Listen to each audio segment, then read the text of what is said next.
Welcome back. I'm Tricia, and I know how intimidating it can be to homeschool high school. My daughter's halfway through, and it's been a lot, but it's doable.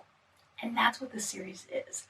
We're taking a look at the common concerns and questions you might have about high school and equipping you with the tools and information you need to do this.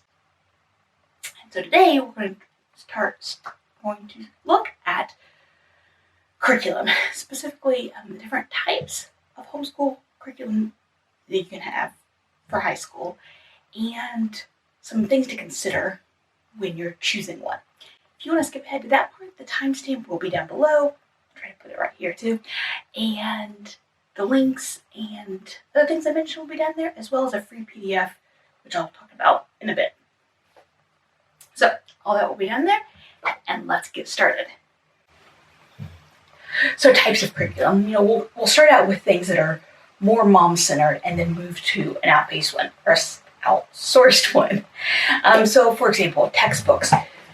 You have something like a traditional public school textbook, such as Miller and Levine's biology. We did this year, and it was fantastic. Or a homeschool textbook like Apologia. Then you have something that's not quite traditional textbook, but kind of along those lines. It would be something like Pandia Press's Real Science Odyssey or their history program. So that kind of a thing. Or unit study-ish, like Moving Beyond the Page. Not quite the same unit study as when your kids were younger, but kind of, sort of. Maybe you want to piece it together, which is going to be obviously a lot of on you to do. This is what we have done for history and science pretty much the past 2 years, which for us has been a combination of documentaries, lectures from the Great Course Plus series, audiobooks, podcasts, news articles, various books, nonfiction books that we have around, that sort of thing. So those are kind of your mom-centered choices.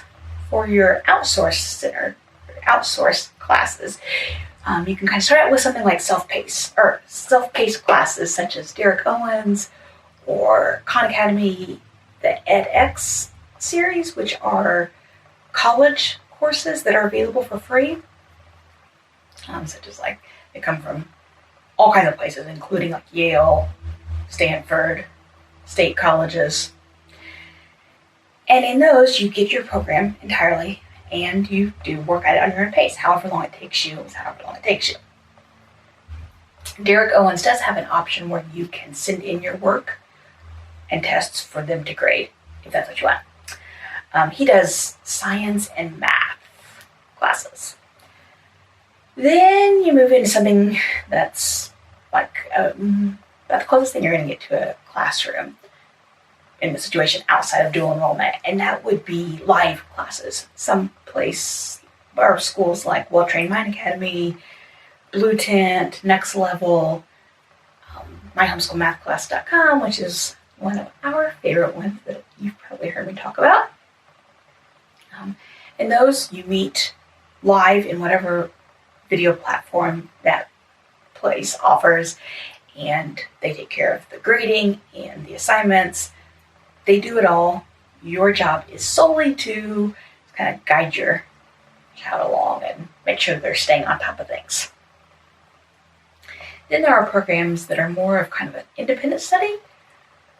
And I've only seen these come from universities. BYU has one that I've heard really strong things about, for example, and it's kind of a correspondence school, if you are old enough to think of those commercials. But they send you the material, you send your work back to them when you're done. And then you've got something like dual enrollment. Now, in some states, this is only available for like a junior, senior level. Other ones will let you start earlier, either completely open or by acceptance, by approval. Even some four-year colleges will let students take classes at some point in their high school level, but you'll just have to check with what's available for you. In my state, North Carolina, it's junior and senior, and then earlier than that by approval, as I understand it. That was just a recent change. And in our case, and I don't know about every state, in ours, we are responsible for paying for the books, but not the courses. So that will be something that we are embarking on this year. So now the question becomes, how do you choose from all of those things? Well, that's a really good question. And I wish there was an easy answer, but there's not. But I do have some questions that I'm going to talk about for you to consider. After you are done watching this video, down in the down bar, you'll find a link to a free PDF with these questions on it. That way you can kind of think about these things on your own time and kind of brainstorm, talk it over with your husband and your kiddo, and kind of fill it out to help you as you start choosing curriculum. First thing is, what are your priorities? And there is no right or wrong on this. Sometimes we feel pressure to say, like, our priorities are to have a top student who's ready to go into an elite college and has, top curriculum in high school. And I'm like, well, you know what? That's not realistic for everybody. It's not realistic for my family. And it's not realistic for many of you who are watching. That's just not what our priorities are. And that's okay. So be realistic on this. Think about what your goals are post-secondary. Think about what subjects you, as a family or as a kiddo, really like and put a lot of emphasis on. All of those things are going to help guide you when you're evaluating and choosing curriculum. Number 2, how do you learn, or how does your kiddo learn best? Are they a student who really just thrives on something like a traditional textbook and workbook? Maybe they are. Do they learn best with you teaching them? Or do they learn best if someone else is teaching them or on their own? Are they someone who really learns well from watching documentaries and lectures? A lot of times at high school level, people feel like they need to choose traditional textbooks because that's what you do in college, or that's what they do in high school. And I think there's value in learning how to use a textbook. My daughter really had any experience with that before high school because that's not what we've done. But I'm glad that I've been able to kind of teach her slowly how to use them. But that's not all. There's so many other options out there. And so don't let yourself get stuck that, like, that's what you need to do. Next one, again, be realistic with this one. How much time do you have to allot to the material and to grading? You really realistically cannot do an hour and a half of every subject every day. Just not going to happen. Even an hour per subject might be pushing it depending on your situation. So be realistic. And again, you're going to prioritize what things are going to take up more. What things do you want to, how much time you want to allot to different things. For math, for my daughter, she's a strong math student, but it doesn't come easy. It takes her a while to work through it.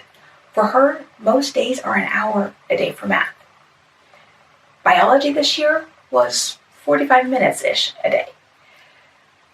But then there were other subjects that was less time, and that's okay. And if you're doing curriculum where you are the primary grader, really be realistic. If you are a family that has activities most evenings, and you're doing the grading of 3, 4, 5 subjects each day, do you have that time? It may sound feasible that you're going to take it with you each evening and do all the grading while you're waiting for kids in their sports or drama or whatever. But it's not. probably going to be realistic.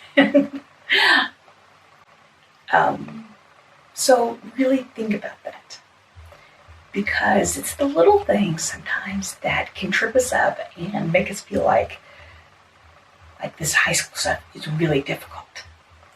Because imagine if you have, let's say, an hour every night of grading, and 4 nights a week you are out running things, and let's say you only get half of that done. Well, then going into the weekend, you're already, on top of whatever else you need to do on the weekend, you've already got this stack of homework that you're behind on. If you're behind on the homework, then you're going to be behind on inputting the grades, and it's going to snowball. For me, I honestly don't have a lot to grading.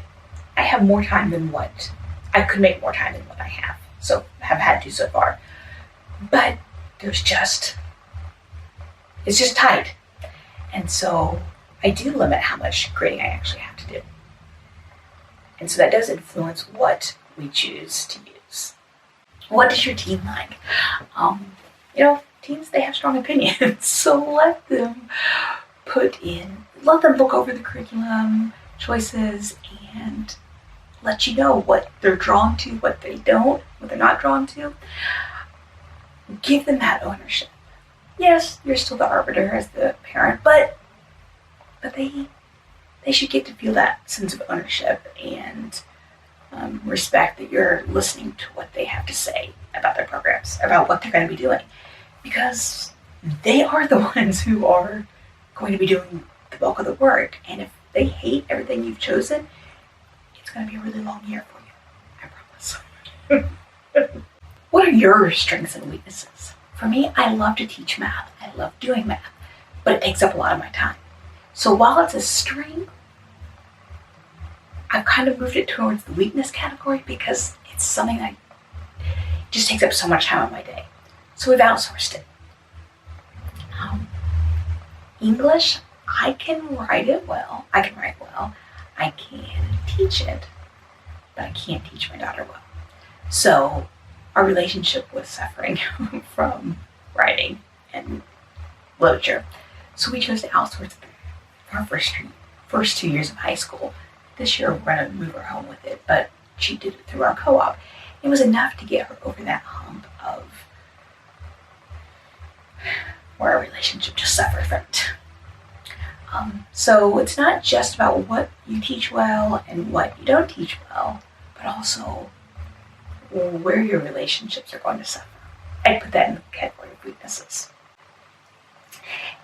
And your budget. This is going to go back to your priorities. Where are you going to allot your budget? Unfortunately, most of us don't have an unlimited budget for choosing curriculum. So deciding how we're going to allocate it is important, and it can mean making tough choices. And again, there's no right or wrong on this. Looking at my 3 kids, I can definitely see where just our general priorities, but also with our budget, where we would change, how we would change what we allocate for each kiddo within the different subjects, because they have different goals in the end. My daughter will probably end up in a career that is strong in math and science. So providing her with a strong math program was an important part of our budget. Yes, I'm willing to allocate a larger chunk to that. Now, we were looking at using Well-Trained Mind Academy next year for physics, but between the class and the lab, it would take up most of our budget for her, which would mean then that the other areas may suffer, or we'd have to make different choices. It's not enough of a priority for that amount. There are strong options that don't require that much money. But science is still a priority. It's kind of going to rank in the middle. Something like history, she enjoys it, she has a strong understanding, but we spend a lot less on it this year. Before I start shopping, I don't put a value amount for each one, but I do list them in order from highest to least of the value I'm willing to spend on each of them. And in our next video, we'll be talking about how we actually graduate our kiddo, what it looks like, what counts as a diploma, and I will see you over in the next video.